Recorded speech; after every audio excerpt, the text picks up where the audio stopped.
Hola amigos, ¿cómo están? Sean bienvenidos a un episodio más de Liposucción Mental, en donde vamos a estar sacando la basura para que nos quedemos con lo bueno. Y en este día vamos a continuar en el capítulo 11 del libro de Hechos, versículo 19, nueva traducción viviente que te dejo en la descripción para que tú puedas leer también junto conmigo. Te recuerdo que los viernes tenemos episodio en vivo a las 7 de la mañana para que ahí juntos también podamos estar. Comencemos, dice la iglesia en Antioquía de Siria.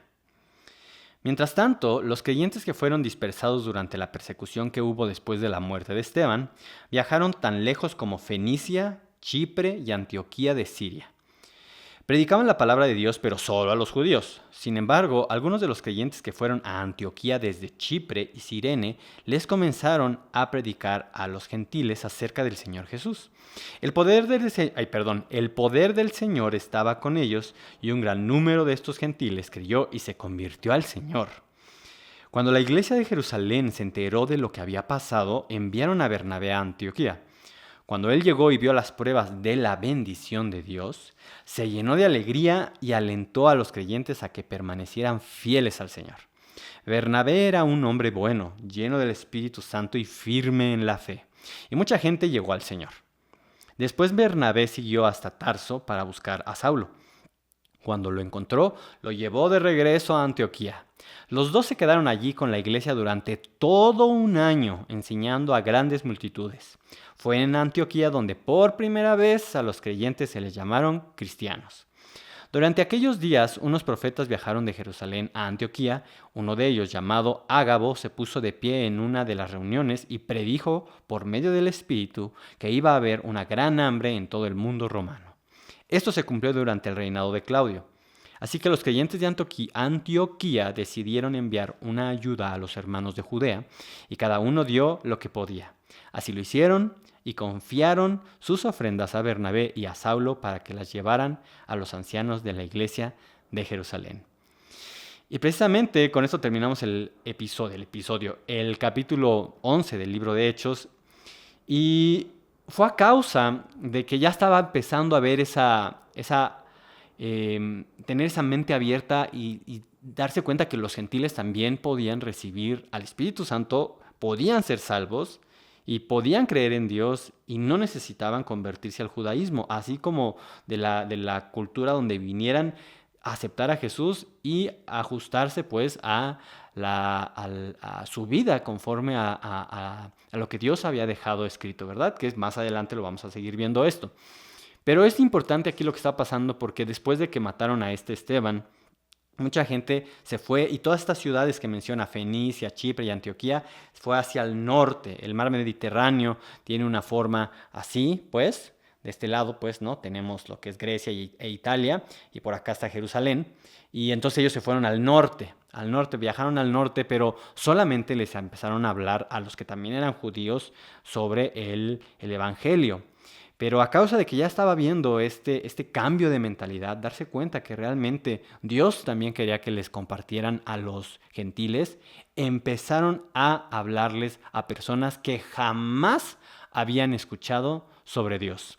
Sí, claro, tenemos el ejemplo de cómo primero fue con los samaritanos, que bueno, eran medio judíos, adoraban a Dios, o el caso del eunuco que en el camino le habló Felipe, o el caso de Cornelio que acabamos de ver, pero todos estos eran personas que ya habían decidido adorar a Dios. Y ya después se les presentó, ahora sí, completamente ya el mensaje. Pero en este caso eran personas que adoraban a otros dioses. Y esta ciudad de Antioquía era la tercera ciudad más importante del Imperio Romano, después de Roma y de Alejandría. Esta era la ciudad más importante en el Imperio Romano y fue de las ciudades más importantes también dentro de los cristianos. La primera era Jerusalén, que era el centro, pues, pero de Antioquía es donde se hizo un ministerio muy fuerte, es de las ciudades más importantes en estos primeros tiempos. Pero esta ciudad era una ciudad Pongamos de que muy parecido a lo que es conocido ahora como Las Vegas, que son como la ciudad del pecado que le llaman, literalmente. Era una ciudad con muchísimo pecado en donde se adoraban a dioses practicando actos sexuales y muchas cosas que eran muy comunes dentro de cada una de los ritos y adoraciones que tenían a diferentes dioses en las diferentes culturas. Por lo tanto, el que se les estuviera hablando sobre Dios y presentándoles directamente ya el mensaje de salvación, el plan de salvación, lo que Jesús vino a hacer, estaba haciendo era una cosa impresionante. Se estaba extendiendo el reino de Dios y el Evangelio a gente que jamás había oído de Dios y que practicaban cosas terribles, terribles, terribles y que tenían consecuencias terribles en su vida y había una decadencia de la sociedad muy grande a causa del pecado que ellos tenían que, en ignorancia a la mejor, ¿verdad? Porque esos habían crecido ahí, pero ahora estaban recibiendo la verdad. Sus ojos, ya no, ojos espirituales, no estaban ya ciegos, estaban siendo abiertos porque estaban creyendo en Dios. Muy importante todo esto que estamos viendo y por lo tanto, como creció tanto esto, llegó la noticia hasta Jerusalén. Por lo tanto, por eso mandaron a Bernabé a decir, a ver, ve a checar qué está pasando porque ya no lo podemos ignorar. Por lo tanto, cuando llega Bernabé, como menciona aquí, versículo 24, Bernabé era un hombre bueno, lleno del Espíritu Santo y firme en la fe. Y mucha gente llegó al Señor, porque él era un hombre bueno, o sea, que estaba lleno del Espíritu Santo, no porque, como dice, un hombre bueno, pues, pero era bueno porque tenía un buen corazón, era un hombre gentil y que vio, en lugar de fijarse en que, ay, Dios mío, estos eran unos perdidos, no, vio lo que Dios estaba haciendo en estas personas y lo que el Espíritu Santo estaba realizando en sus vidas, los cambios que estaban sucediendo y por lo tanto, por eso él dijo, wow, no, esto es obra de Dios, esto es obra del Espíritu Santo. Por lo tanto, él dijo, bueno, no me puedo quedar aquí solo, voy a ir a buscar a Pablo, bueno, en este caso todavía se llama Saulo, que lo habían mandado a su lugar donde nació, a Tarso, guardándolo de la persecución que ahora él estaba teniendo por los líderes judíos, porque él ahora se había convertido, ¿verdad? Entonces, para protegerlo, lo mandaron allá durante varios tiempo, varios años, estaba yo leyendo ahorita aquí en el estudio. Por lo tanto, este Bernabé fue y se lo trajo y le dijo, vente, vamos a predicarle a los gentiles y están pasando cosas increíbles en Antioquía, vámonos. Por lo tanto, se quedaron ahí, llegaron y durante un año entero estuvieron, como nos menciona aquí la Biblia, enseñándoles a grandes multitudes. Y esto es importante porque no solamente dijeron, no, que ya aceptaron al Señor, perfecto, vámonos. No, ellos supieron la importancia de tenerles paciencia y de que se edificara su vida correctamente, dejarles bien las bases para tener una relación personal con Dios, para que pudieran cambiar de mentalidad y pudieran entender y siguiera quitándoseles las mentiras, pues, los engaños que habían tenido durante muchos años por todo lo que habían practicado en sus diferentes ritos, ¿no? Y aquí, como nos menciona, es el primer lugar en donde se les mencionó o se les dijo cristianos a los cristianos, porque a pesar de que eran de razas diferentes, que eran de ciudades diferentes, de que hablaban idiomas diferentes, porque como menciona aquí, al principio dice que les empezaron a hablar a los gentiles. Aquí no lo menciona, sí, pero lo menciona, perdóname, pero en la Reina Valera sí menciona que hablaban griego, pero sí, precisamente era gente que hablaba griego o arameo, sobre todo los judíos, pero de diferentes lenguas y eso no los limitaba para juntarse y tener en común que eran salvos por medio de Cristo Jesús. Y así precisamente es.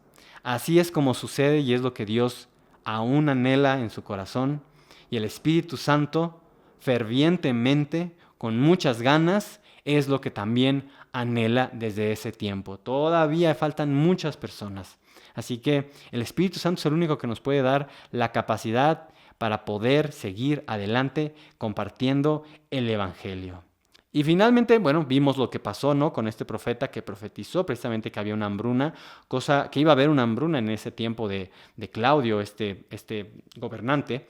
Y por lo tanto, bueno, ¿qué decidieron hacer? Sucedió esta hambruna y ellos, con un corazón ya transformado, alegres de que podían ayudar, ayudaron a todos los que estaban en Jerusalén, que es donde les pegó más fuerte, ¿no?, esta hambruna.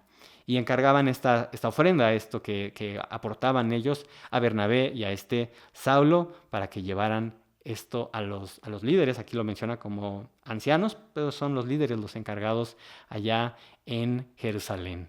Y solamente aquí, como menciona, con un corazón alegre y dador, ¿eso quién lo hace? El Señor. Cuando vemos la necesidad de alguien más, es cuando podemos tener ese corazón alegre para poder dar. Cuando somos así que no me importan las necesidades de los demás, por eso cuesta más trabajo dar. Pero cuando uno sí realmente se interesa y ve las necesidades y es transformado nuestro corazón y nuestra mente por el poder de Dios, por lo que Jesús ha hecho en nosotros, porque ahora vive dentro de nosotros, es más natural. Pero también hay que empezarlo a practicar, ¿verdad? Bueno, pues hasta aquí este episodio del día de hoy. Compártelo, se me ha olvidado decir en los otros videos, pero compártelo para que otras personas también puedan escucharlo. Y ahí hay un botoncito que dice compartir y fácilmente lo puedes compartir en las diferentes redes sociales de una forma muy sencilla. Nos vemos mañana en otro episodio de Liposucción Mental y no me quiero ir sin antes darle gracias a Dios por lo que hemos aprendido. Gracias, Señor, porque pudimos aprender todo esto. Señor, ayúdanos y dirígenos como dirigiste a cada uno de tus hijos en estos tiempos. Señor, cualquier persona que esté enfermo o enferma, en este momento sabemos, Señor, que por tu poder es sana en el nombre de Jesús. Sé sano y sé sana. Pon tu mano en ese lugar donde estás enfermo o incluso en los diagnósticos que te han dado, en los resultados, en el laboratorio, todo. Y tú recibo tu sanidad, oh Dios. Y en el nombre de Jesús sé sano, sé libre. Sé libre en el nombre de Jesús. Dios transforma ese diagnóstico en vida, en el nombre de Jesús. Amén. Toda la gloria de lo que te acaba de suceder es a Dios, a Jesús y al Espíritu Santo, porque Él es el que te sanó. Si quieres seguir aprendiendo más, no te despegues de aquí de estos episodios. Nos vemos mañana. Adiós.